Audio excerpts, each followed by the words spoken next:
Buenos días, ante todo.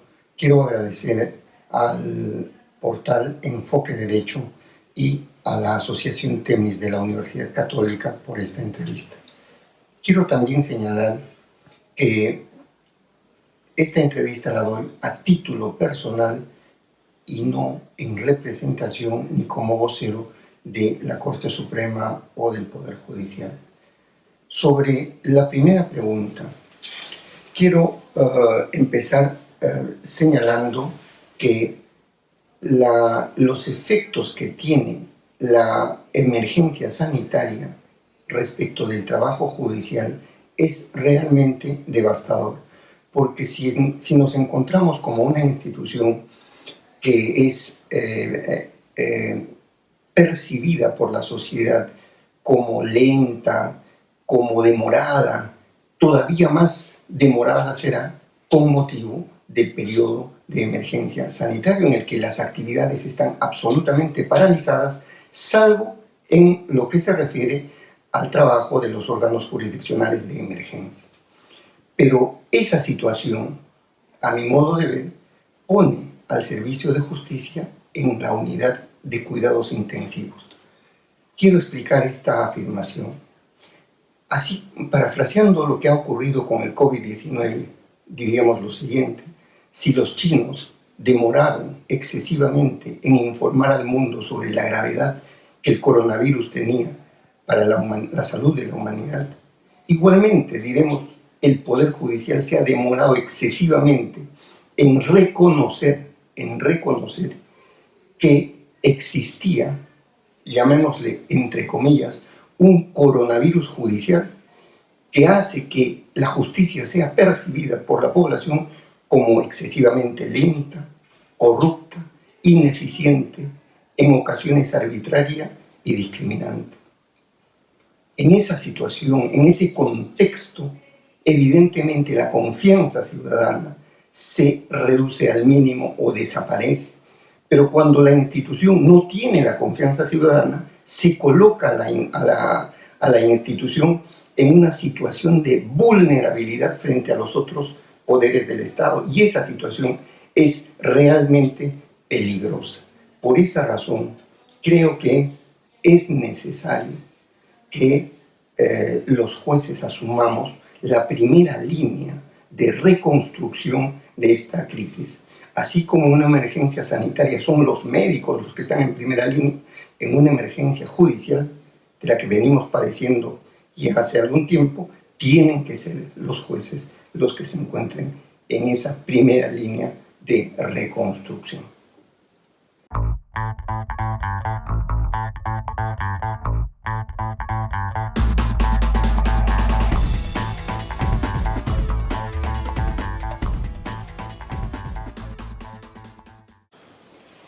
En cuanto a los cambios que se vienen adoptando, hay algunas medidas que el Consejo Ejecutivo del Poder Judicial viene adoptando, como por ejemplo el autorizar a los jueces a que acudan a sus despachos a recoger expedientes para ser trasladados a sus domicilios y puedan continuar resolviendo todo aquello que quedó pendiente antes de la emergencia sanitaria.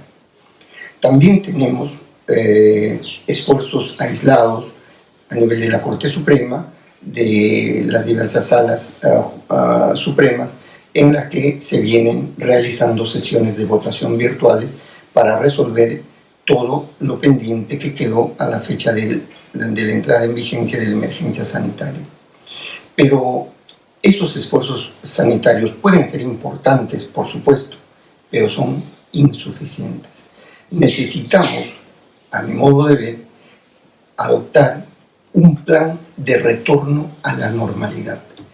Pero, ¿qué supone retornar a la normalidad? No a la normalidad de antes, es a la normalidad post-COVID, porque la emergencia sanitaria en el mundo entero, no solo en el Perú, va a dar lugar, si no ha dado ya, a un cambio cultural desde la forma de saludarnos entre las personas, interrelacionarnos, cómo desarrollar nuestras actividades personales, familiares y profesionales, hasta entender el sentido de la vida o la importancia de la salud.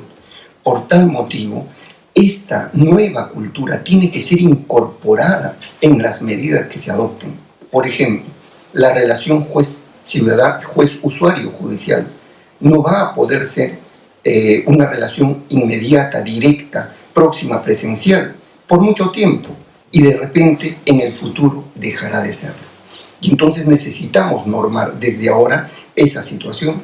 Para ello, por ejemplo, tenemos un aplicativo web ya aprobado en la Corte Suprema, aun cuando de modo experimental, que se denomina el juez te escucha, que puede hacer que la relación del juez con el usuario se mantenga, pero de modo virtual, y la correspondencia y respuesta interactiva también puede darse a través de ese medio.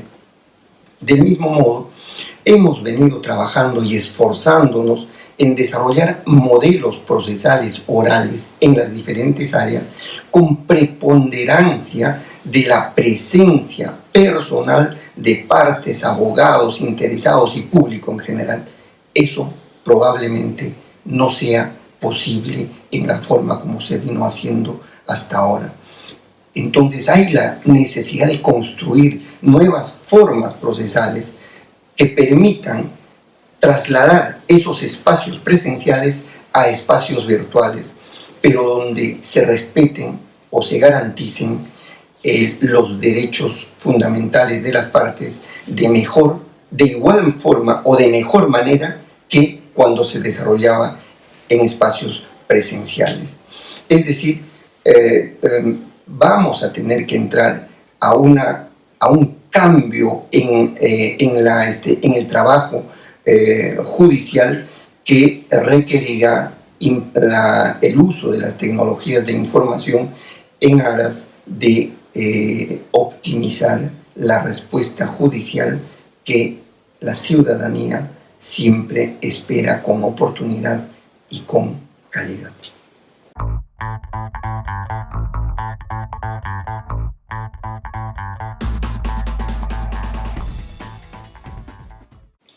En cuanto a las medidas que debe adoptarse en el Poder Judicial a futuro, post-COVID-19, considero importante señalar lo siguiente.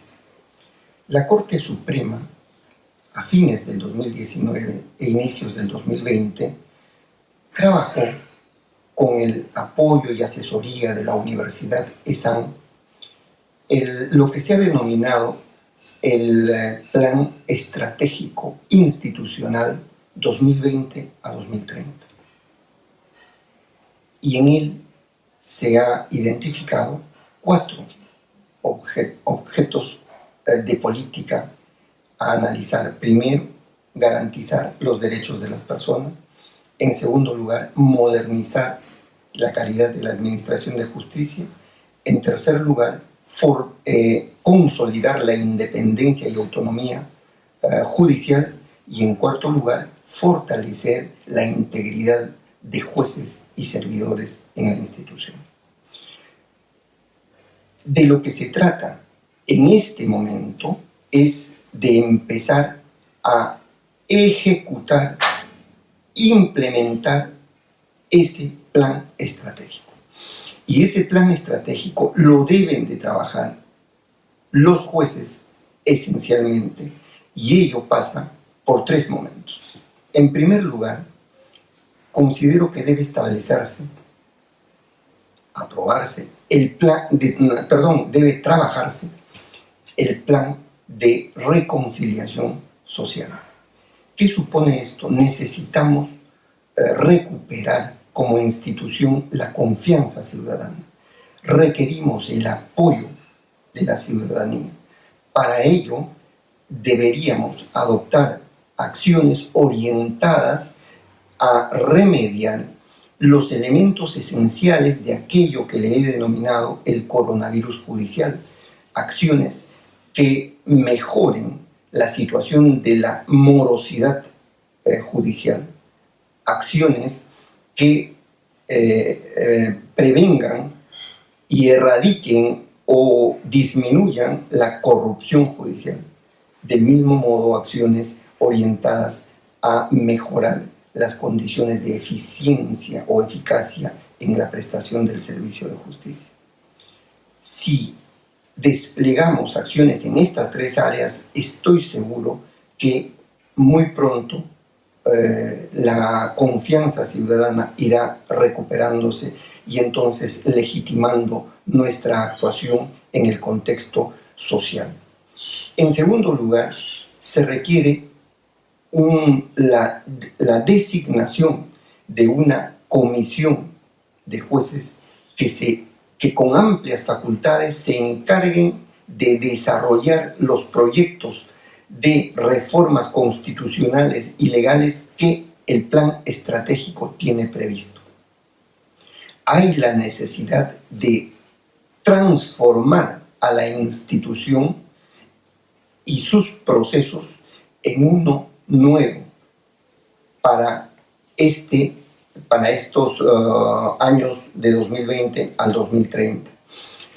Y por último, se requiere un plan de reingeniería institucional que transforme los procesos adecuando a las necesidades actuales de justicia, pero también que aborde las tendencias futuras de la justicia. Estos cambios deben estar siempre dentro de un marco general que presente a la institución como una institución u organización no solo reactiva, como ha venido siéndolo hasta ahora, frente a las circunstancias que se van presentando, sino sobre todo como una organización proactiva que se adelante a esos cambios o a esas circunstancias o a las tendencias que la justicia demande en el futuro. Hoy necesitamos ese tipo de actuación, no tanto para solucionar crisis existentes, sino para prevenirlas.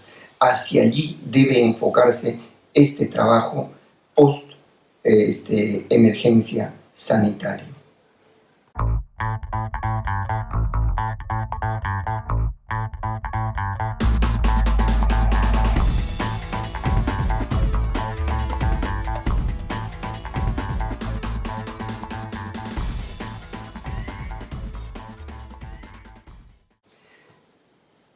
El referido proyecto no tiene ninguna justificación y por tanto ningún resultado positivo podemos esperar de él. Lo que sí correspondería precisar con mucha claridad es que basta de reformas judiciales impuestas por otros poderes, otras instituciones, organizaciones no gubernamentales, personas o intereses, porque ya la historia nos ha demostrado que ninguno de ellos han tenido buenos resultados que ofrecer al país. No es posible que actualmente se critique tanto el trabajo de la Corte Suprema, justificado o no, por moroso, por corrupto o por ineficiente, etc., y la respuesta legislativa sea: convirtamos eso en permanente. ¿Qué solución puede significar eso para la sociedad? Ninguna, sin siquiera haber hecho un análisis de competencias en materia judicial, el rol que debe de cumplir la Corte Suprema para la justicia en el país, el análisis costo-beneficio que eso puede significar para el tan reducido presupuesto que se le asigna a la justicia, etc. En realidad, creo que ese proyecto no tendría ningún sentido. Pero sí es importante señalar que la reforma deba iniciarse a partir de los tres planes que he mencionado: el plan de reconciliación, el plan de modificaciones constitucionales y legales a partir de la ejecución del plan estratégico que el Poder Judicial tiene desarrollado, y en tercer lugar el plan de reingeniería institucional. Yo creo que si eso hacemos, actuaríamos como una organización proactiva, y siendo así, la justicia no solo debe de resolver los procesos judiciales que se le ponen a conocimiento, sino que además debe desincentivar el que se vuelvan a generar con el sentido y las decisiones que se tomen de modo oportuno y con calidad. Siempre este trabajo debe estar orientado a hacer un trabajo eficaz, transparente, que reafirme legitimidad y autonomía en la labor judicial. Por último, con motivo de esta pregunta quisiera señalar que el rol de la Corte Suprema debemos de estructurarla como la Corte vértice de nuestro país, no ampliar la misma, sino crear las condiciones para que la Corte Suprema como Tribunal de Casación no solo haga control de legalidad, sino también haga promoción de legalidad. Esa labor es indispensable, y toda esta nueva arquitectura judicial, tanto en organización como en procesos, debe de ser asumida con responsabilidad por los jueces, porque, como decía antes, si en una emergencia sanitaria los primeros llamados a dar la respuesta, la medicina, el remedio son los médicos, en las emergencias judiciales deben de ser los jueces. Asimismo, considero que hay la necesidad de establecer un nuevo sistema de precedentes judiciales. Debemos de modificar la situación existente, porque hoy se viene invirtiendo demasiado dinero en la realización de plenos jurisdiccionales cuya eficacia es muy limitada, muy reducida o casi nula, porque no vincula en nada y en ocasiones ni siquiera es atendida o cumplida por aquellos que hayan participado en los mismos. De otro lado, el tema de los plenos casatorios. Es importante que los jueces seamos conscientes que no podemos demorar más de 4 años para dictar un pleno casatorio desde que la vista haya sido recibida. Esto es inconcebible, por muy difícil que sea la materia a resolver. Es demasiado el tiempo que la sociedad espera por esa respuesta judicial, y eso no debe repetirse y debe de solucionarse a la mayor brevedad posible. De otro lado, no debemos de reiterar el error que se ha venido generando, que la única solución para los problemas judiciales es la creación de órganos jurisdiccionales, y eso no necesariamente es una solución. En segundo lugar, tampoco la solución es crear más cortes superiores, porque se crean cortes superiores sin ninguna justificación, sin considerar el alto costo que supone su implementación, creación, dotación logística, personal, etc., cuando hay otros sectores de la impartición de justicia que necesitarían de esos recursos para poder mejorar sus condiciones de eficiencia. Este es un trabajo pendiente que debe abordar el Consejo Ejecutivo del Poder Judicial y la Corte Suprema, según sea el caso.